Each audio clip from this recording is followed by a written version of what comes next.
এক নম্বরে জানাজাতে যে তাকবীরটা ইমাম বলে 4টা তাকবীর, ওটা আওয়াজ না করে আপনি আপনার কানে শুনছেন বা বুঝছেন যে আপনি তাকবীরটা বলতেছেন, এইটুকু বলা ফরজ।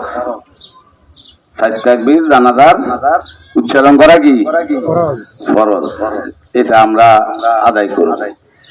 এরপরে সানার পরে সূরা ফাতিহা পড়া।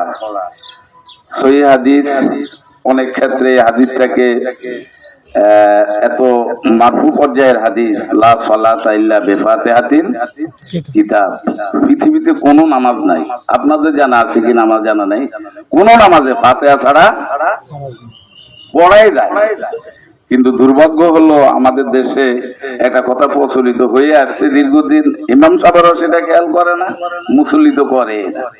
এই যে সানার পরে তাকবীরটা এত দ্রুত দেয়, কেউ যদি এই সুন্নাতটা আদায় করে সূরা ফাতিহাটা পড়ার তৌফিক দেয়, এই সুযোগটা অনেক সময় পাওয়া যায় না। এই না পাওয়ার কারণ হলো অনেকের ধারণা মতো মনে হয় যেন সূরা ফাতিহা সুন্নাহ পর্যায়ে আছে, শরীয়তের বিধানে এতটুকুও আমরা অনেকে স্বীকার করতে রাজি নই। এই জন্য চেষ্টা করব প্রথম তাকবীরের পরে সকল নামাজে যেহেতু সানার পরে সূরা ফাতিহা পড়তেই হয়, আর এটা তো ফরজে কিফায়া, নফল না, সুন্নাত না, ওয়াজিব না, তার উপরে ফরজাইনের পরে ফরজে কিফায়া, এই নামাজও আমরা এটা চেষ্টা করব।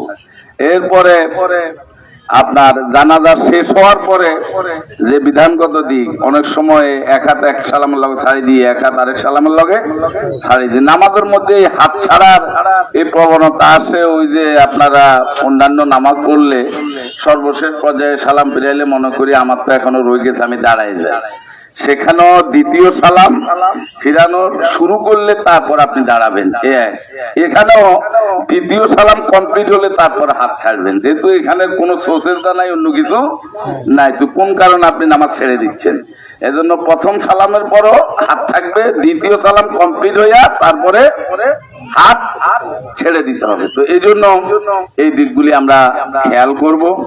আর মাইয়েতের ব্যাপারে যে কথাটা আমি সংক্ষেপে বলবো, অত্যন্ত হৃদয়গ্রাহী মানুষ ছিলেন, তারাহুম তারাফুক, এবং এই দৃষ্টিতে আলেমদের প্রতি যে শ্রদ্ধা সম্মান ওনার ছিল, ইলমি লাইনের সাথে জড়িত আন্তরিকতা ছিল, বাস্তবতা ছিল এই গড়টা।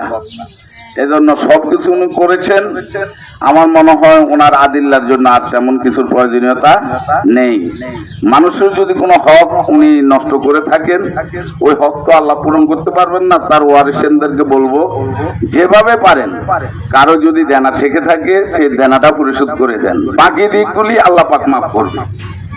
আর যদি আপনাদের জানার বাহিরেও অনেক দেনা থাকে আমার আর আপনার, আল্লাহ পাক জন্য কুদরতি ইন্তজামে হলো ওয়ারিসদের মাধ্যমে সেই দেনাগুলি পরিশোধ করার ব্যবস্থা করে দেন। এই জন্য আল্লাহর কাছে দোয়া করব।